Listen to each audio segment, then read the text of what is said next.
গরম জলের মধ্যে একটি মাত্র তেলাপিয়া মাছ দিয়ে তৈরি করব তেলাপিয়া মাছের মুখরোচক রেসিপি। আর এই রেসিপিটি পুরো পরিবার মন ভরে খেতে পারবে।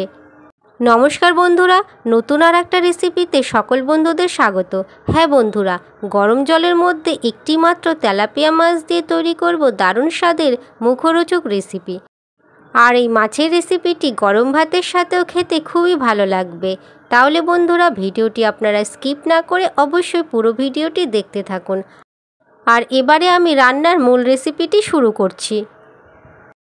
রেসিপির শুরুতে প্রথমে গ্যাসের ওভেনে একটা কড়াই বসিয়ে তার মধ্যে কিছুটা জল দিয়েছি। এইবার এই জলটা যখন হালকা গরম হবে তখন ওর মধ্যে আমি গোটা তেলাপিয়া মাছ দেব। এইবারে আমি দেব একটা টমেটো আর দিচ্ছি একটা ডিম। তারপরে দেব কয়েক পিস আলু। এখানে আমি একটা গোটা আলুকে 4 পিস করে নিয়েছি, খোসা শুদ্ধই কেটে নিয়েছি। আর এখন এই জলের মধ্যে দিয়ে দিচ্ছি।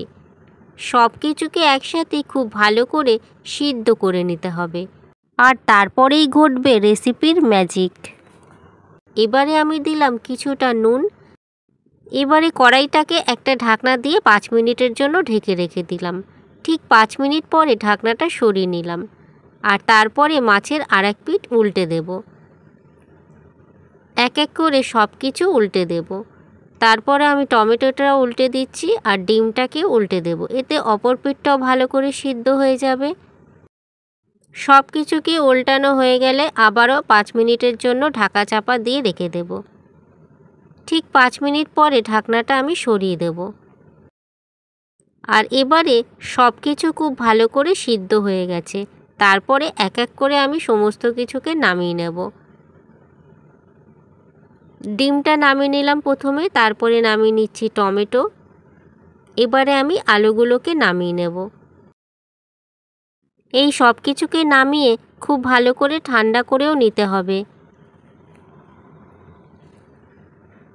সব কিছু খুব ভালো করে ঠান্ডা হয়ে গেছে। আর এবারে আমি মাছ থেকে কাঁটাগুলো ভালো করে বেছে নেব। মাছ থেকে কাঁটাগুলো বাছার পরে মাছটাকে প্রথমে আমি মেখে নেব। কাঁটা বাছা হয়ে গেছে, এইবারে আমি মাছ মেখে নিচ্ছি। মাছ খুব ভালোভাবে মাখানোর পরে এবারে আমি একটা গ্রেটার নেব। আর এই গ্রেটার দিয়ে প্রথমে আলুটাকে গ্রেট করে দেব। আলু গ্রেট করে দিলে খুব ভালোভাবে ফিনিশিং হয়ে যাবে, না হলে গোটা গোটা থাকবে। সেই কারণে আমি আলু গ্রেটার দিয়ে গ্রেট করে দিচ্ছি। আর আলু গ্রেট করা হয়ে যাওয়ার পরে এখন আমি ডিমটাকেও গ্রেট করে দিচ্ছি। রেসিপি তৈরি করতে করতে আরও একটি কথা শেয়ার করছি। এখনও যারা চ্যানেলটিকে সাবস্ক্রাইব করেননি তারা অবশ্যই চ্যানেলটিকে সাবস্ক্রাইব করে দেবেন।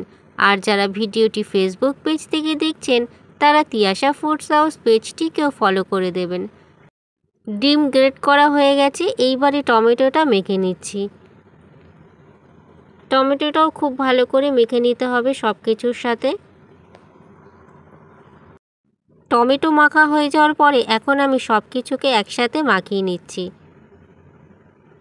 আর আজকের এই রেসিপি গরম ভাতের সাথেও খেতে খুবই ভালো লাগবে। একদম মুখরোচক একটা রেসিপি, খেতে দুর্দান্ত স্বাদ। এটা মাখানো হয়ে যাওয়ার পরে এর মধ্যে আমি এখন কিছু উপকরণ অ্যাড করব। প্রথমে দিয়ে দিচ্ছি 1/2 চামচ জিরা বাটা। এটা আপনারা জিরার গুঁড়োও দিতে পারেন। তারপরে দিলাম 1/2 চামচ আদা বাটা। আদা আপনারা গ্রেট করেও দিতে পারেন। এখন দিচ্ছি কুচনো পেঁয়াজ। তারপরে আমি দেব 5-6 কোয়া রসুন কুচি। এখন দিচ্ছি ঝালের জন্য 5টা কুচনো লঙ্কা। আর দিলাম কালারের জন্য 1/2 চামচ হলুদের গুঁড়ো। এইবারে দিচ্ছি স্বাদ মতো নুন। তারপরে অ্যাড করব 1 চামচ কাঁচা সর্ষের তেল।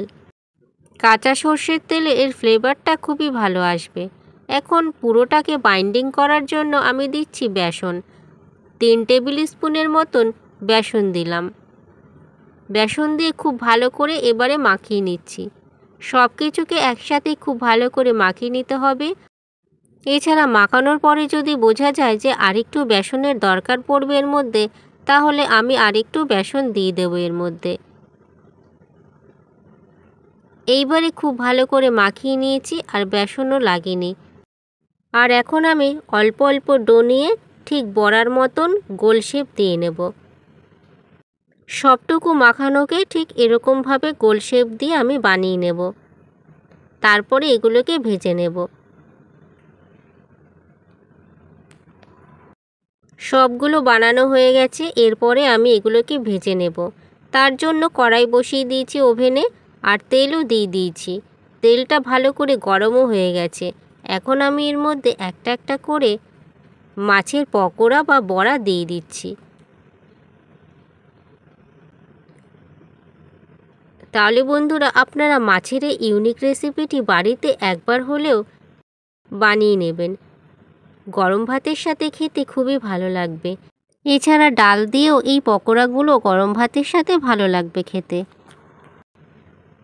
এক পিঠ ভাজা হয়ে গেলে আর এক পিঠ উল্টে দেব। এইগুলো একটু লাল লাল করে ভেজে নেব, তাহলে ভেতরটা কাঁচা থাকবে না। গ্যাসের ফ্লেমটাকে মিডিয়ামে রেখে ভেজে নিতে হবে। এখন কিন্তু মোটামুটি ভাজা হয়ে গেছে, তবে আরেকটু লাল করে ভাজতে হবে এগুলোকে। এইভাবে আমি 3-4 বার উল্টে পাল্টে লাল লাল করে খুব ভালো করে ভেজে নেব। আর এবারে এই বড়াগুলো ভাজা হয়ে গেছে, লাল লালও হয়ে গেছে আর ভাজাও পুরোপুরি হয়ে গেছে। তারপরে আমি তেলটা ঝরিয়ে নামিয়ে নিচ্ছি। এছাড়া যেই কটা বড়া ভাজতে বাকি আছে সেইগুলো ঠিক একই রকমভাবে লাল লাল করে আমি ভেজে নেব।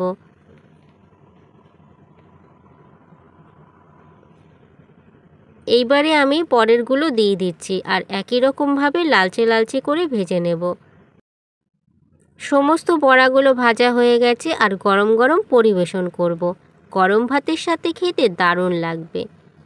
আর বন্ধুরা, রেসিপি যদি ভালো লাগে ভিডিওটিকে অবশ্যই লাইক করে দেবেন। কেমন হয়েছে সে বিষয়ে কমেন্ট করে জানিয়ে দেবেন। এছাড়া আপনারা অবশ্যই ভালো থাকবেন, সুস্থ থাকবেন। আর ভিডিওটিকে প্রথম থেকে শেষ পর্যন্ত দেখার জন্য আপনাদেরকে অসংখ্য ধন্যবাদ।